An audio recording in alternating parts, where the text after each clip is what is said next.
രാമപുരം മാർ അഗസ്റ്റിനോസ് കോളേജും കേന്ദ്ര government department of science and ടെക്നോളജിയുടെയും ആഭിമുഖ്യത്തിൽ +1 വിദ്യാർത്ഥികൾക്കായി സംഘടിപ്പിച്ച 5 ദിവസത്തെ residential internship science camp Inspire സമാപിച്ചു.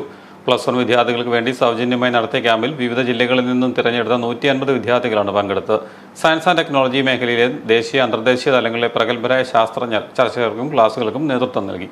കൊച്ചിൻ യൂണിവേഴ്സിറ്റി മുൻ vice chancellor doctor K Babu Joseph, doctor R Ramaraj, മുൻ professor Madurai university professor T J Pandian, doctor K Kumaraswamy, professor doctor M Lakshmanan, professor doctor K N Raghavan, professor doctor G Ambika, doctor C R Dhanya, doctor Stany Thomas, reverend father Joseph Thadathil, doctor V P Devasia, reverend father George Varghese Njarakkunnel തുടങ്ങിയവർ നേതൃത്വം നൽകി. സമാപന സമ്മേളനം M G university vice chancellor doctor C T Aravindkumar ഉദ്ഘാടനം ചെയ്തു. College manager reverend father Barkumas കുന്നുമറും അധ്യക്ഷനായിരുന്നു. DST scientist doctor Tamanna Arora, principal doctor Joy Jacob, programme coordinator doctor Sajesh Kumar N K, GB John Mathew, Kishore തുടങ്ങിയവർ പ്രസംഗിച്ചു.